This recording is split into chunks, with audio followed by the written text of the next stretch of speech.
Welcome, everybody, to the first edition of the Weekly Grind podcast. I am your host, Keith Fabbri, with my co-host, Doctortoddlee. Todd, how you doing? I'm doing splendid, Keith. How are you? I'm good, man. So this is the first podcast that we're going to do, everyone, and you can expect to have interviews with other bodybuilders and fitness professionals, coaches. We'll have some guest hosts along with us along the line and stuff. We're going to bring in some really good people for you so you guys can learn a lot of cool shit along the way. There'll be times where we're going to go over topics that you guys want us to talk about. So we will have probably times where we have you guys email in questions that you want answered. We're going to do a Ask the Doctor segment at some point here too. So you can ask Todd some medical questions that he can answer for you the correct way because he's really smart and we're all fucking retarded. So hopefully you guys don't just tune out after the first episode and you start tuning into all of them because, well, then we wouldn't be wasting our fucking time, would we? They're going to watch all of them because we're incredibly entertaining and cheerful. Is that what it is? So anyway, Todd, we just got done with the Olympia weekend, and Phil Heath, 7 times Mr. Olympia now, beats Big Ramy for the title of Mr. Olympia, and William Bonac took 3rd. Todd, give me your thoughts, and I'll give you mine on the open class of the Mr. Olympia. All right, so compared to all the other men of the evening, the worst conditioning was in the open class and the worst midsection control. That's negative shit. I agree. Everything else was fantastic. Phil looked better than Big Ramy, even though Big Ramy outmassed him. As much as I wanted Big Ramy to win, when they're sitting there and I'm looking at them right before The Rock announced who the winner was, I was like, I wanted to go to Phil. He looks much better. I couldn't help it. When they're not posing, when they just have their guts hanging out, chilling, not paying attention, extra relaxed, not the appropriate relaxed front pose that they should have been in, standing at attention, waiting for them to find out who won. Right. That Phil still was much better. And seeing him cry for as long as he did, clearly it means a lot more to him than he lets on with his blasé, lackadaisical approach to the whole situation. Whereas everyone else is so passionate and emotional about how hard they're working, he kind of makes it look easy, which could be part of the show, making it like, look how hard you're working and how little I work, and I always beat you. Why even try? That mental game I can get, but the fact that he was on his knees crying for a good 20 or 30 seconds while Jim Mannion and Ben Weider just chilled there waiting for him to address them, it was clear it really does mean a lot to him. Right. He really is working hard. He just makes it look easy because he's such an amazing athlete. Right. And so as far as if we were all in his court and he's our king, he's a pretty good king, and I don't mind. You know, if he's there for another 5 or 6 years and is the most legendary Mr. Olympia of all time, so be it. I mean, really, could you put him up against Ronnie and not have a good run for his money? I think that he's really symmetrical. He's put together really well. Whereas I never thought Ronnie was put together as well as I think Phil is. I think Phil is the most put together, symmetrical, aesthetically pleasing physique of the Olympias, even though I'm a Dorian Yates fan. Right. Well, and the thing was that, you know, I know there's a public outcry on Facebook from a lot of Ramy's fans, and it's basically they're basing it all off of one fucking pose, and that side chest. And that side chest pose, yeah, that's a great pose for Ramy because he is so big and so thick. But his glutes looked incredibly like a buzzsaw. Yeah. Right, but when he turns around to the back, like every other Mr. Olympia show, that's where the show is won and lost at. And from the back, I'm sorry, but there's not a bodybuilder around right now, and I don't see anybody coming up that can hang with Phil Heath in that rear double bicep shot. You just cannot do it. He's lights out in that shot. From his ankles all the way to his neck, he is just lights out. Everything just is put together perfectly. His conditioning, even if his conditioning is bad from the front, and if he's all a little off, he's still better than you at 90%. He just is. The rear double bi is the shot. That is like the shot. Butt pose in bikini. Right. That first, as a judge, you don't even touch paper to pencil until you see the rear double by. Right. That's when you pay attention. When the face is out of it, the charisma's out of it, the social dynamics out of it. Rear double by shows you their glutes, their hamstring definition, whether they have calves or not. Right. Back width, back definition, lower back conditioning, Christmas tree.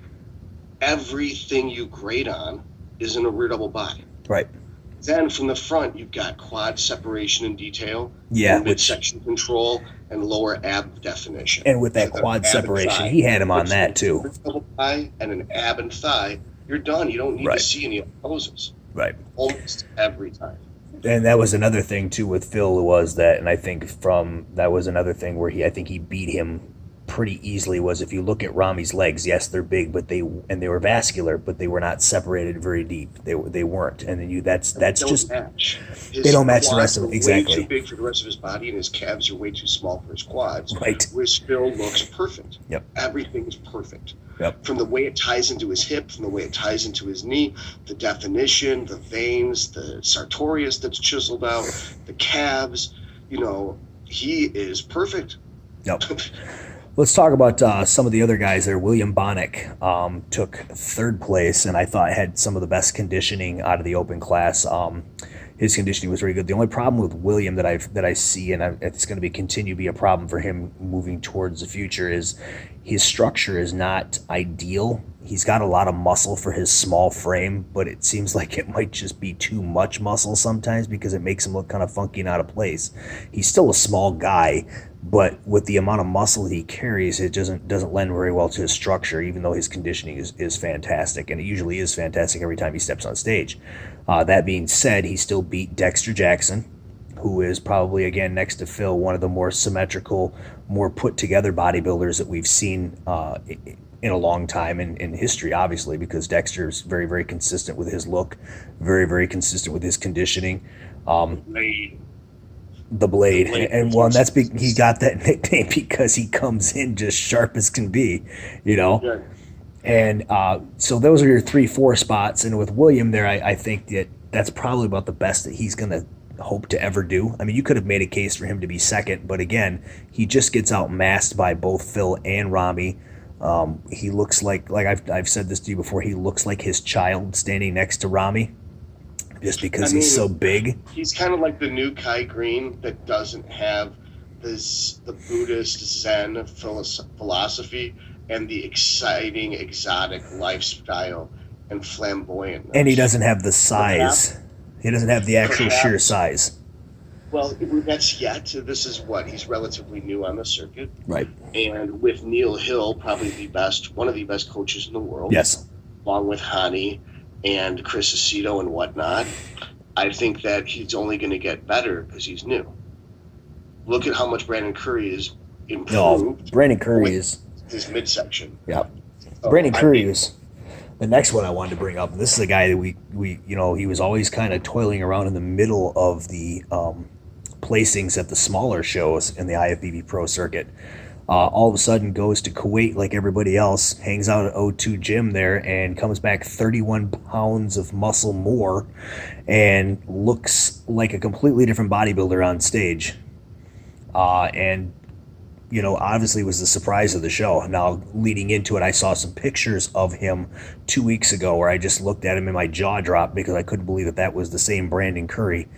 He's managed to take his legs, which were a complete weakness, and bring them up to match the rest of his body. So now, head to toe, he is about as symmetrical as he could hope to be. And I was surprised. He was the surprise of the show to me, the way he looked and where his placing was. It was a deserved placing, but just the fact that this is Brandon Curry. This is the guy that, won the USAs a few years ago and then kind of fizzled out for a few years and wasn't heard from. Well, 2008, he won the USA, I think, in 2008. Yeah. Yep. Yeah. So, I've always been a huge Brandon Curry fan, even when no one else really knew who he was. I mean, everyone knew who he was, but I mean, like, when he's in the shadows, I'm like a Cedric McMillan, Brandon Curry fan. Like, Right. I want those guys to be the winners. I want Right. someone who looks good. And over the years, to compete with these mass monsters, they've lost their midsections, they've lost their V-taper, they've lost their flowing physiques. That they don't carry, they don't, when Cedric and Brandon turned pro, they looked better than they do right now. Now, probably 2-3 years ago, before they let their midsections get bigger, it was better. And I don't think they've lost it for good. We've seen Dexter Jackson look the best he ever looked about a year or two ago. Right. We've seen Phil Heath had smaller midsection than this last show. It seems like because they came up with this classic physique division and made it about vacuums and V-taper, that's almost like they said of the open class, don't give a fuck about presentation or posing. Just get big and sloppy as fuck. Right. And that's not the message I think that was supposed to be out. No, but that's kind of what's happened. That it kind of like, you should be competing with the classic physique to be every bit as good as every one of those guys, just bigger. Right. That you can't make that weight cutoff, so carry that conditioning, presentation, posing, aesthetics, symmetry, and just be bigger.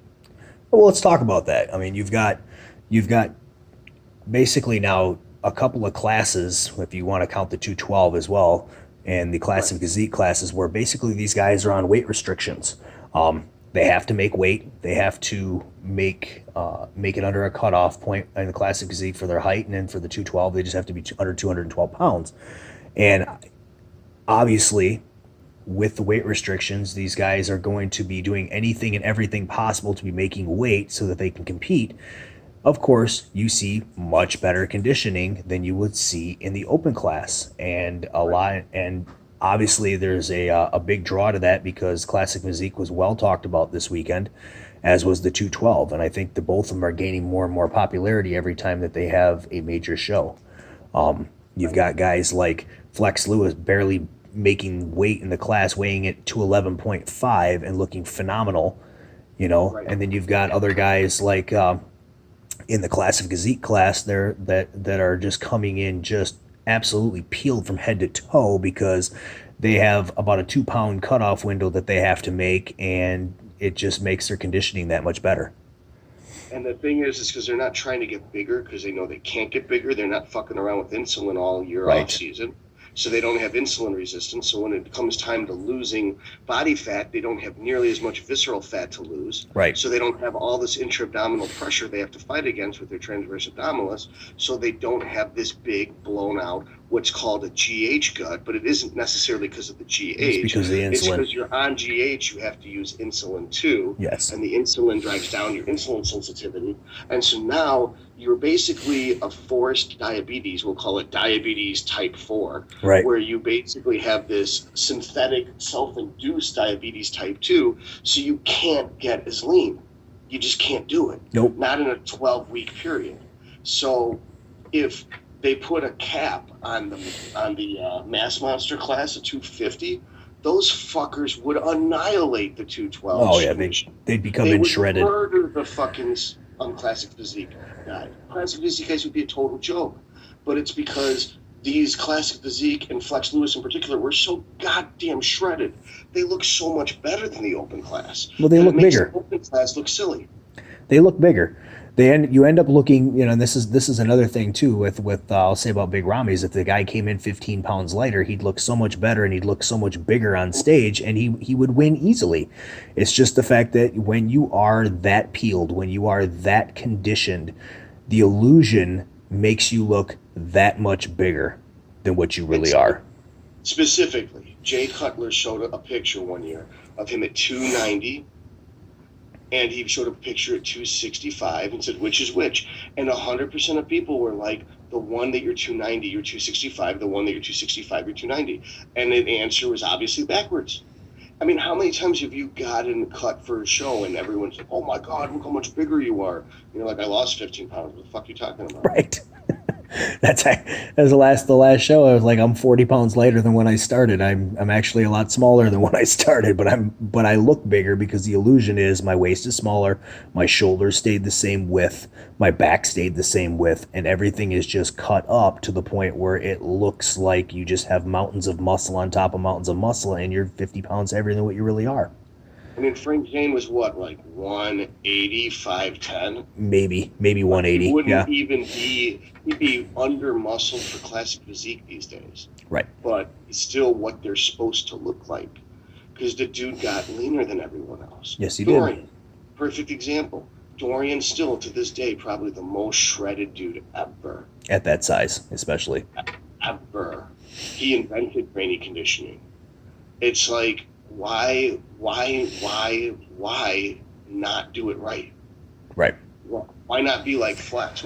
When did the Blade win? Like 2008, Dexter weighed off 208 pounds. Yep. That means, in theory, had Flex weighed 213 and done the open class, he might be Mr. Olympia Open. Like, Lee Priest used to compete at 202 Right. and get second to Dorian. You know what I'm saying? Like, or maybe he got third. But the point is look at the, like you mentioned before, the 1999 Dorian, the 1999 Lee Priest, the 1999 Sean Ray. That's what bodybuilding is supposed to look like. Right. And Phil Heath. And we've lost some of that. Obviously, there's a couple of guys in there that I think didn't get the higher placings. They're the newer guys like the Nathan D'Ashas and stuff, where they came in with good conditioning and they have the good symmetry and stuff. They're just a lot bigger guys that I think over the next course of the next couple of years, as long as they don't go crazy with everything involved, are going to have a chance to maybe bring that look back a little bit. As Phil decides to step away, because I'm sure at some point here in the next few years that's going to happen. I mean, Father Time is going to catch up to him at some point, where he can't continue to keep looking like this. I think he can. I think that if he worked harder, he'd be leaner. If he had better midsection control, he would look better.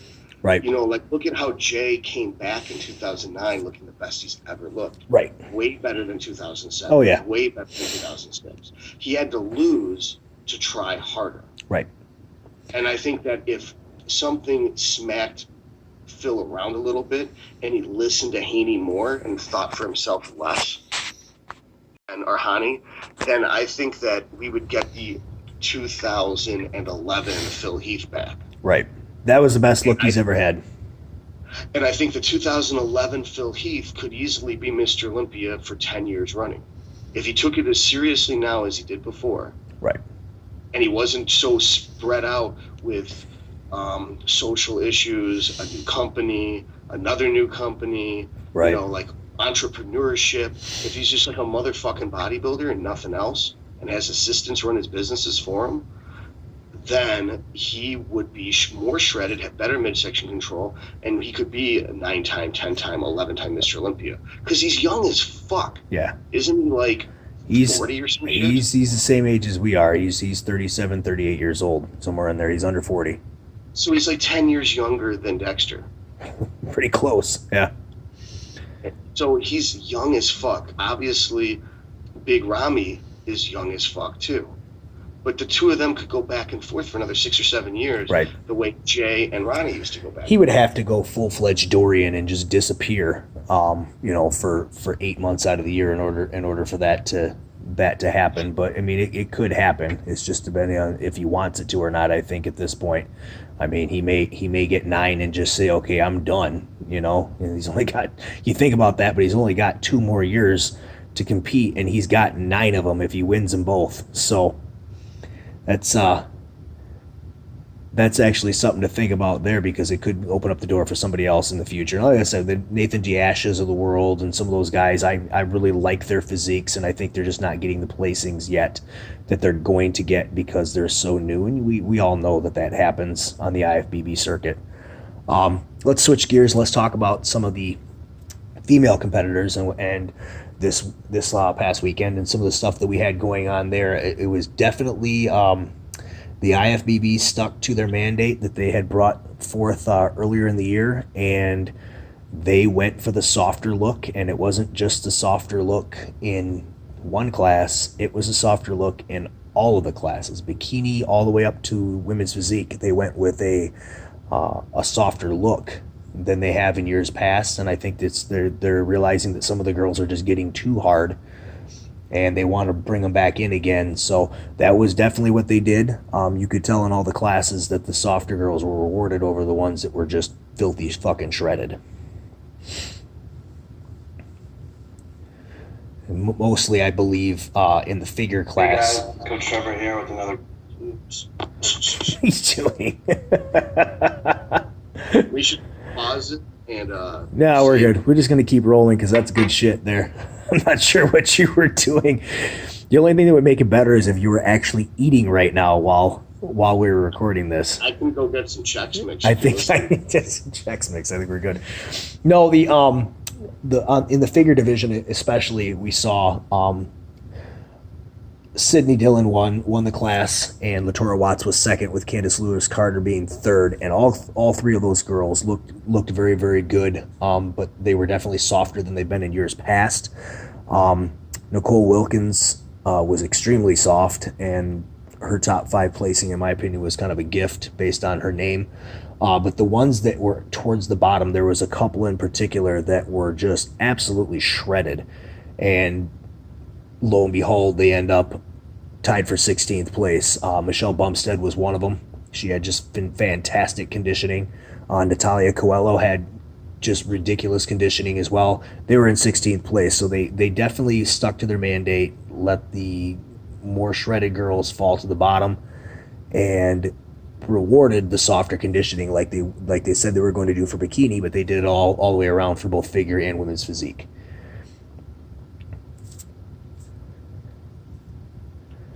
Yep, I like that it's softer. I know you do. I think that we should definitely encourage girls not to use steroids because that makes their faces look like men over time.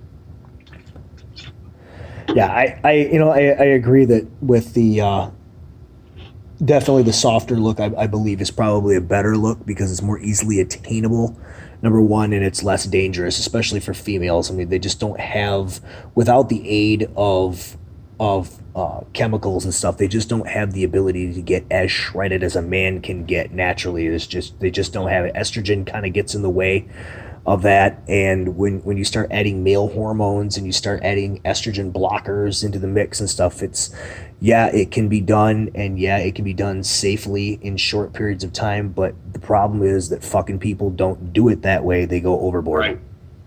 They're like, wait a minute, so I have to start getting extreme feelings and I have to start getting this body fat back? No, and they stay on the drugs for way longer than they're supposed to. If a girl uses 5 milligrams of Anavar for 12 months, she might get away with it. Most girls up it to 10 after a while. But if they did stay at 5 milligrams for 2 or 3 years, then you show them a picture like, this is what your face looked like 3 years ago. Right. They may not even agree that they used to look better because they look more feminine, and they don't like feminine faces. They're girls. They like masculine faces. So as their face gets more masculine, they think they're looking better. And you can't convince them otherwise because they're not wired to be attracted to feminine faces. So there's no way to convince them of what you're talking about unless you were to somehow make them see it through a man's point of view, right, with the man's hormones. And it just isn't going to work like that. Is that why girls always look at other girls and go, oh my God, she's so pretty? And then we look at other girls and go, God damn, that's the ugliest bitch I've ever seen. What are you talking about? What are you talking about? She's not at all pretty. I don't agree with you. And they're like, oh no, but she's so pretty. Look at her. And I'm like, no, she looks like the back. She looks like the ass end of my Chevy. Nope. Well, I don't see that. But what I do notice is I don't think I know what the fuck a good-looking guy looks like. No. And most guys don't go, oh my God, that guy's so hot. No, we never say that because we don't know what's a hot guy. But when girls think they know everything about what attractive is, they know what the hot guys are and they know what the hot girls are. And you're just like, no, she's not hot. And then you look at somebody and they're like, why are you looking at her? She's a whore. And you're like, and it's because she's got heels on She's got her hair done. She's got makeup on. She's got all these feminine character patterns that is like, well, she may not have the best genes, but she's really working what she's got. And she's trying really hard to look as feminine as possible. And they see that as being like, I don't know, it seems like they just get angry about that. It seems like there's this huge movement for flat-soled shoes and jeans and flannel shirts and shit like that. Right. Not a hair will be done. Not lipstick will be donned. It's... All right. So anyway, the one that I had the biggest problem with, I think, as far as the females, was the women's physique. That the judging, I felt, was all over the fucking place. I mean, I understand towards the top there they had a little bit softer look and shit, and that, which is fine, but it wasn't consistent all the way through. You had girls that were just shredded, that were placed higher, and then you had the ones that were placed lower. The one that I think really the one that I had the biggest problem with was Danny Reardon's place. This stuck right in at 6th place there in the middle between a bunch of softer girls. So you're either going to reward her for her conditioning and put her higher and closer to Juliana, who I thought was just absolutely perfect for she's just the poster child for that division, and do that, or you need to drop her right out because there was other girls that were just as shredded who were down at the bottom. And it just didn't make any sense the way the women's physique was judged to me.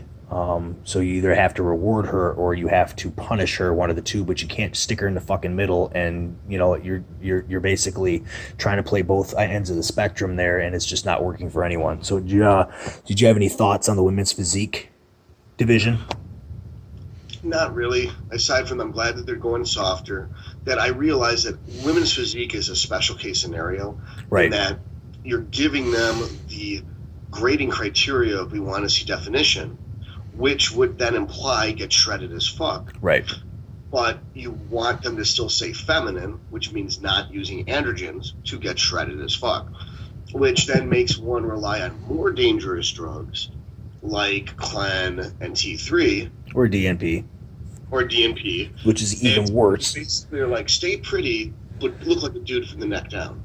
And so that means that you're going to use a lot more dangerous shit, which is also a bad choice. You live, you'll go back to normal in a week or two, whereas with androgens, you're going to be deformed forever.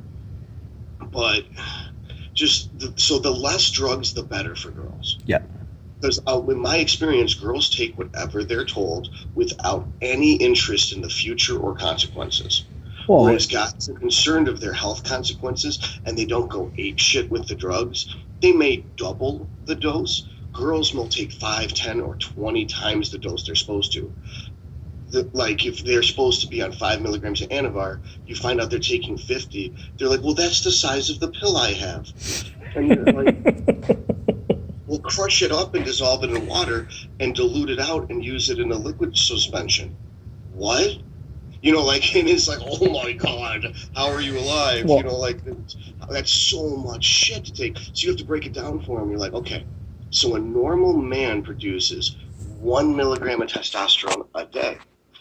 Every milligram of Anavar is 3 milligrams of testosterone. So you're taking 150 times the amount of male hormone men have.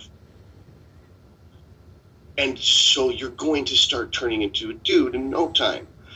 And it's like such a big deal that in like Michigan, I don't know if this is this way in other states, girls here inject Tren just to do bikini.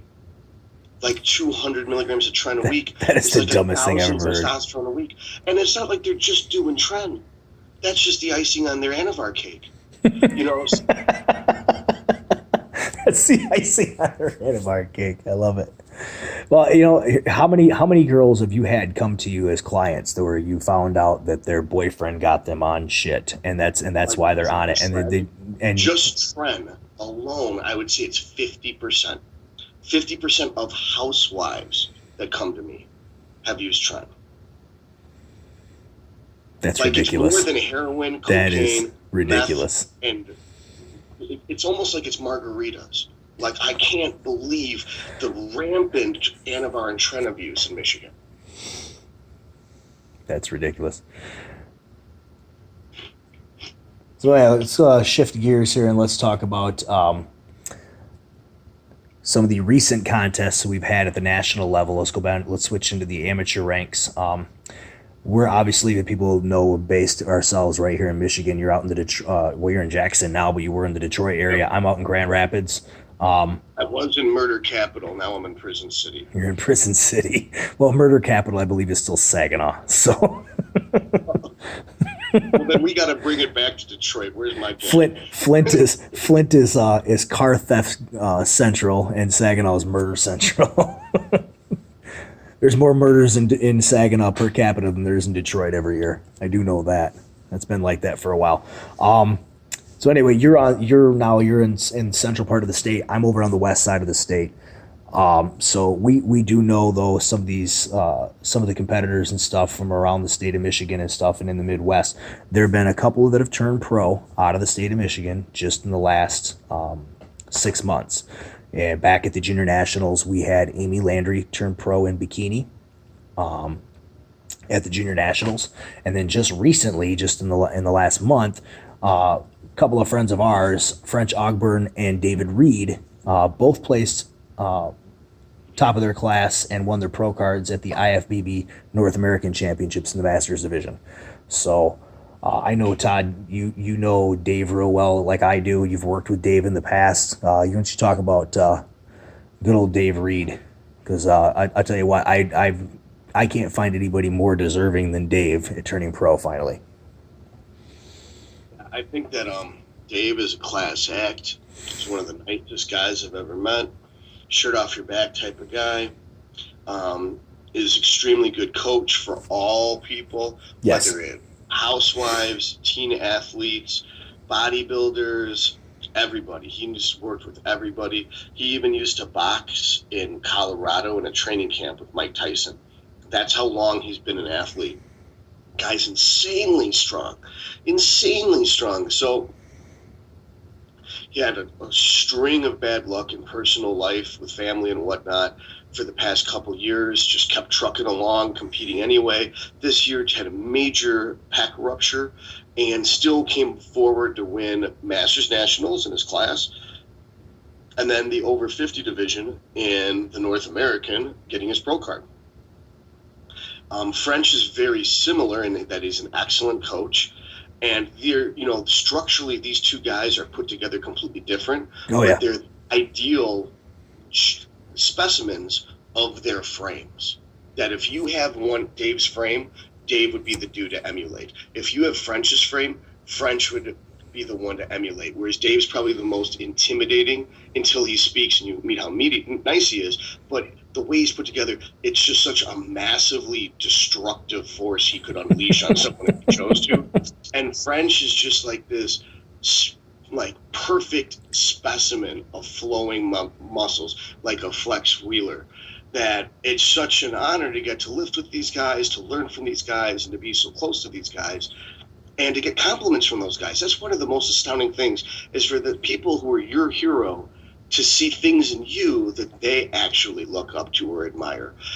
It really makes you feel, I guess, special would be the best way. Like, for instance, Keith, you're one of the strongest people I've ever met. And as far as maxing out your frame goes, you've probably put more muscle on your frame than anyone I've ever met before. A lot like Dave. So it's going to be impressive to see you turn pro next year or in 2019 if you have to put it off another year. But I know it's coming for you too.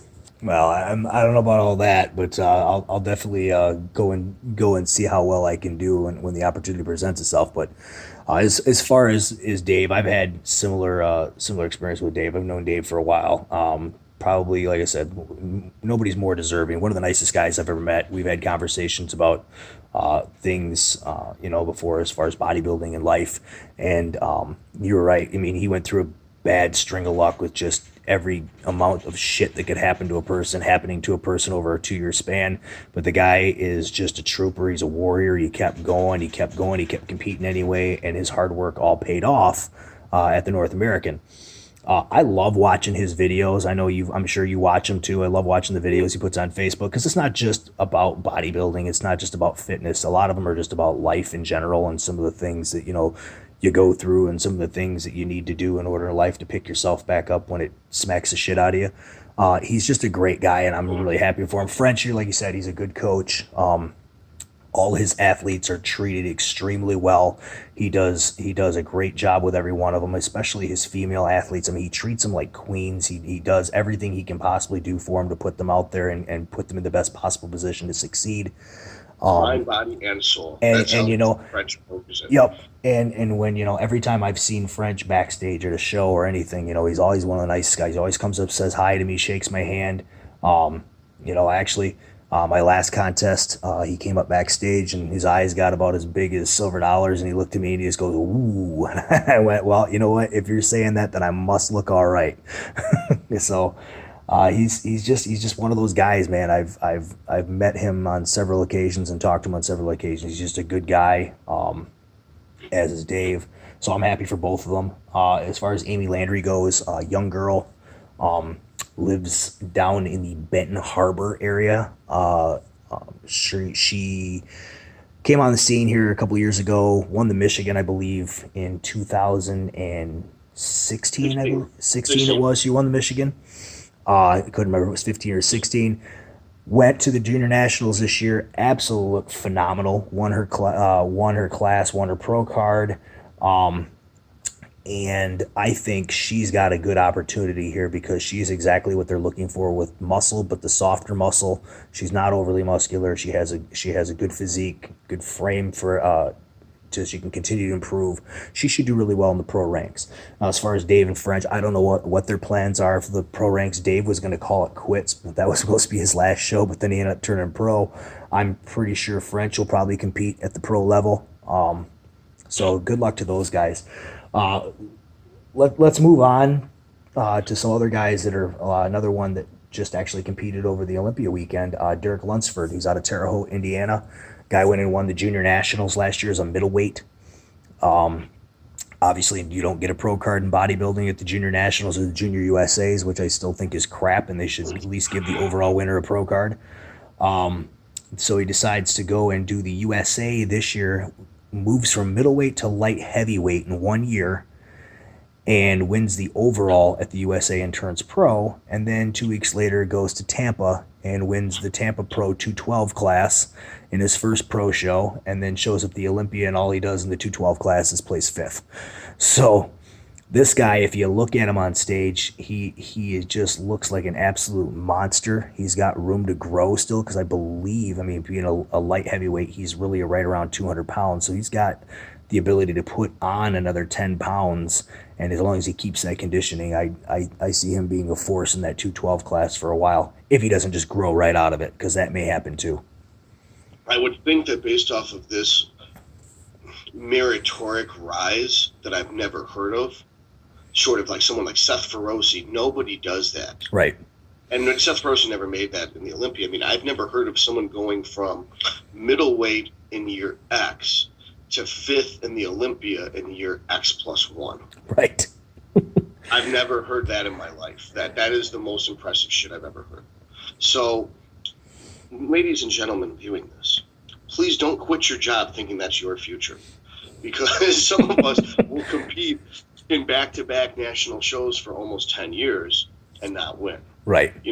When I was coming up, and I disagree with you about the junior nationals and junior USA, I don't think anyone should be allowed to get a pro card from a junior national show. That could be. That's just because back in the day, they didn't have men's physique. Right. There was just bodybuilding, and they didn't have any. And the only way to get a pro card in bodybuilding was either at nationals or USA, or the overall winner at the North American. So there were amateurs who compete at the national level and be famous for 10 years. Right. And not be pros. Matt Mendenhall. Then they opened the floodgates in 2012. It used to be like any Made in the Mafia. Like, right. Sorry, books are closed. Right. Like, it doesn't matter who you clip. It doesn't matter who you're fucking. You're never going to be pro. And then all of a sudden we've got bikini, we've got physique, and everybody's turning pro. It's like in 2012, I win the North American, and there's these guys, and I don't get to go pro because I wasn't the right weight class, even though I won my class in the North American.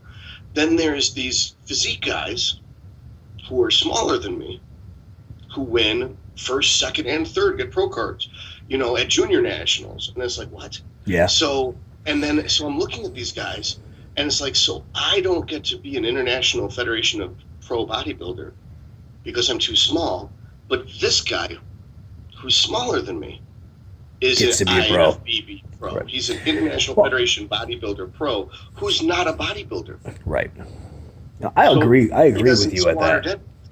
So it's kind of like it doesn't mean anything as much when they give it out to everyone. Right. So keeping it even the slightest bit exclusive, like you can't get a pro card at a junior show. You have to do a real show, like the national champion, the Mr. USA, or Mr. North America. You have to have a title to be a pro. Right. I was disappointed that they're giving out pro cards to the second place winners at nationals. It's almost like, let's just beef up the list of people entering Pam's shows and not Gary's shows. So then they open up the Gary shows to having over 35, over 40, over 50 divisions. So more people go to his shows. So it seems more like a promoter politics war thing than it does a logical thing. And that could be. I mean, I agree with you as far as with the junior USAs and the junior national. You're giving away pro cards to certain divisions. So either you give them away to all of the divisions, and you may scale it back for some because of the amount of competitors and such, or you don't give them out at all like it used to be. Like you said, I mean, it used to be, you had bodybuilding and you had figure, and that's what in fitness, and that's what you had, and they didn't give any pro cards away. Then they started giving away pro cards for fitness. Then they started giving away pro cards for figure at the junior shows. And then men's physique and women's physique and bikini all came in, and they were giving away pro cards. And bodybuilding still does not have a pro card given out at the junior USA or junior nationals. And my thing is, if you're going to give it away for 1 or 2 or 3 or 4 divisions, why don't you give it away? At least give the overall winner at the junior nationals or the junior USA a pro card if you're going to give everybody else one. Now, I agree, though. I don't think you should get a pro card at that show, period, at any division. But again, that things have changed. There's more competitors now, and instead of adding a national fucking show, they're just tweaking the ones that they already have. You don't need that many pros. That most people get a pro card, pay the $200 a year, and never compete. Right. So really, it's just a way of making money. That really the way it should be is you got 7 weight classes. And then because there's 7 weight classes for the girls, they gave them 7 height classes because they get too frazzled trying to make a weight. Right. So they've got A through G height classes. Mm-hmm. Then men's physique, like a total slap in the face, they gave them the girls' height classes rather than weight classes. So they've got men's physique A through G. Mm-hmm. So why on earth would you give out 2 or 3 pro cards per class and then none to bodybuilding? It's like, so you're at a bodybuilding show, there's no pro cards for bodybuilding, but there's 21 pro cards for everything else, and 21 pro cards for men's physique, meaning you're giving out 42 bodybuilding pro cards to non-bodybuilders, but no bodybuilding pro cards to the bodybuilders who are at the show. Yeah, it's retarded. Yeah. I would like to see one be called IFBB pros, right? Because they're not bodybuilders. They should be IF. What do you call it? International Federation of Bikini Competitors, IFBC Pro, and International Federation of Physique Competitors, IFPC Pro. But under no circumstances should someone who does not wear bodybuilding trunks ever be called a bodybuilder.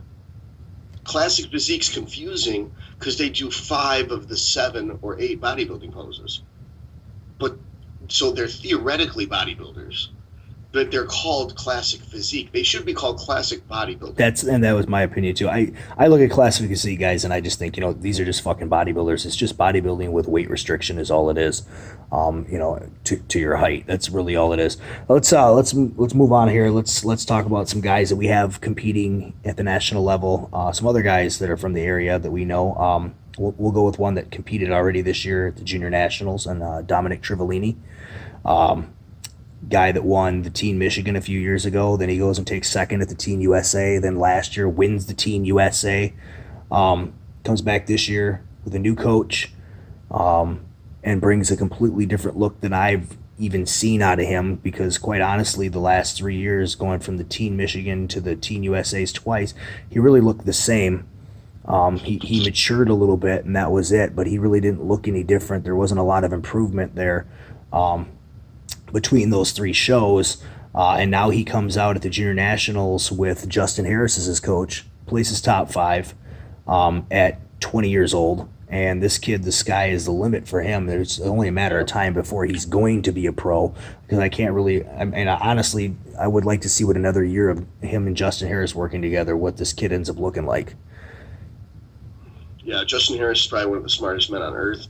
Anyone who gets a nuclear physics degree because he's bored is a genius. It's like Stephen Hawking's. If Stephen Hawking's ate Arnold Schwarzenegger and The Rock. Right. The guy's like 6 foot something, 285 pounds of genius. He's also the guy who gave Dave the roadmap that Dave executed perfectly to get Dave his pro card. Right. As well. And Justin doesn't advertise, you know what I mean? Like, he's that classy. He doesn't care if people know who he is. Yeah. So you end up with Dominic Trivellini getting, I don't know what his plan is for next year. I believe, from what I'm talking to him, maybe the USA, maybe the Junior National again. I don't know what his exact plan is. I do know that he wants to stay down on the light heavyweight and do things right and just very, very slowly add the muscle that he needs to fill his frame out. We'll move on to another guy we know really well that's been knocking on the door for a long fucking time, it seems like, and it's just things have never worked out in his favor.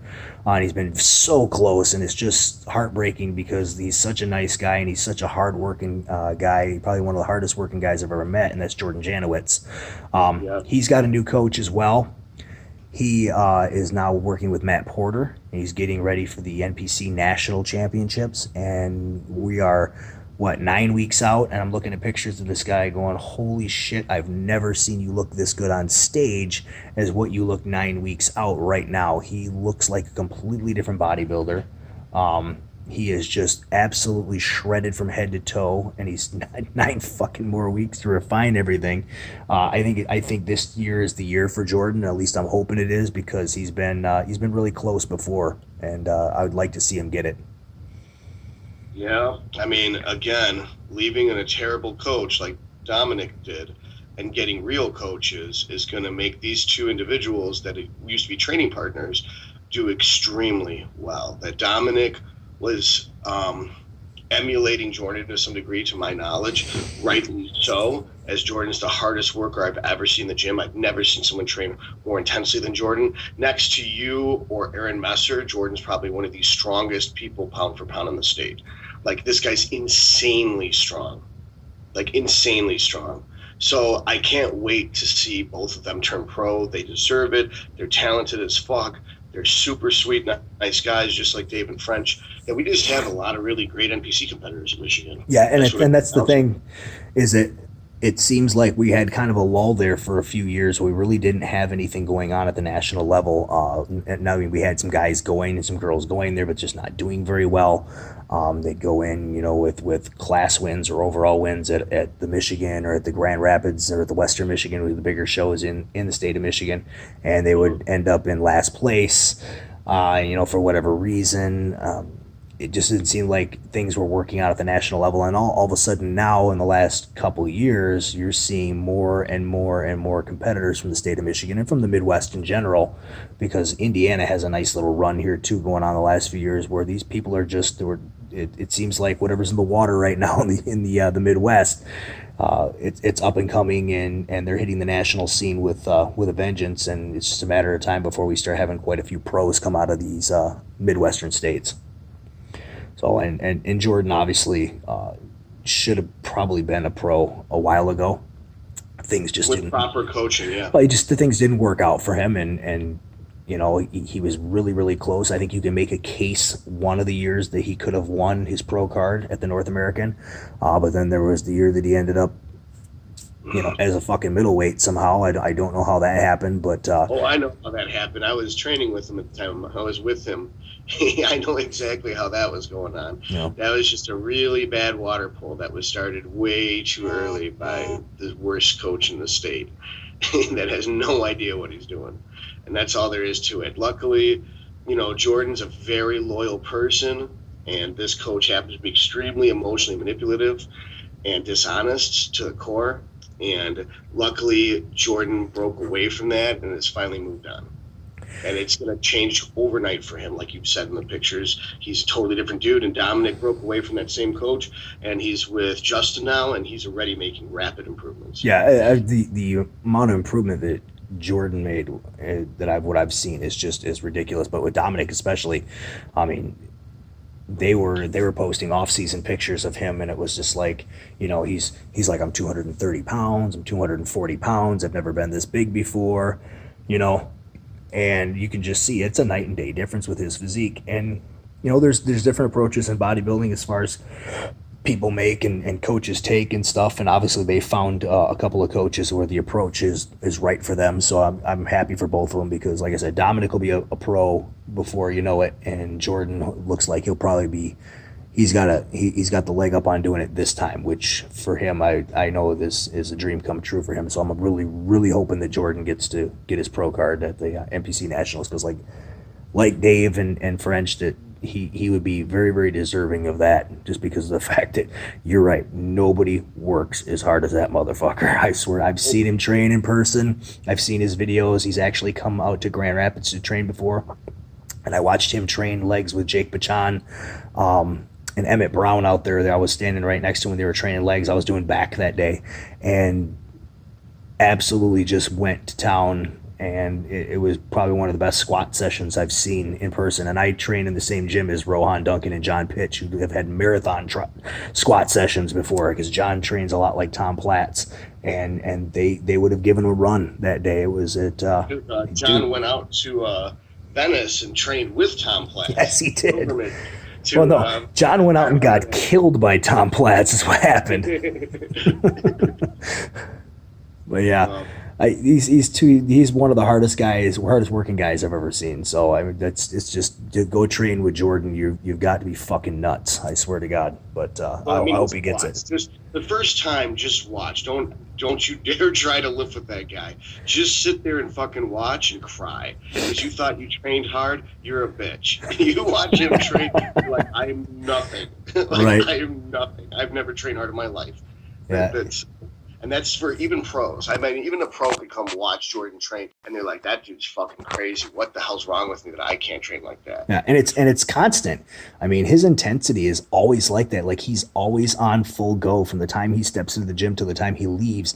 And like most people, you'll train really intense for 8, 10, 12 weeks, and then you might have a couple weeks where you need to deload your body and stuff because you can't train that way all the way. No. Not with Jordan. No, he continues to train that way all the time. The guy is just amazing, and how hard he works, man. He's just got that switch that he can just turn on and off at any time. Yeah. Well, this has been real. I can't wait to the second episode. Definitely.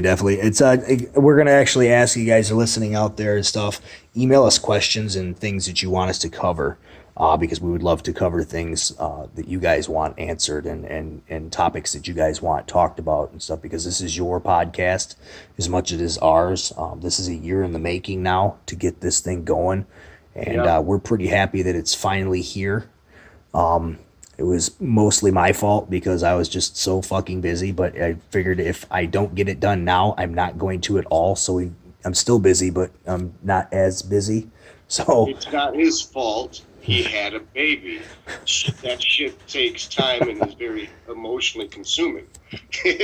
Actually, you know what, Todd? Before we go, let's talk a little bit about your plans. I know you just won your class at the Michigan State Championships again last June. So what are your plans for 2018 moving forward? My plans for 2018 is to win the Michigan again, hopefully win the overall finally. And people are like, that's the again. It's like, well, I plan on winning it. I'm not guaranteeing it's going to happen.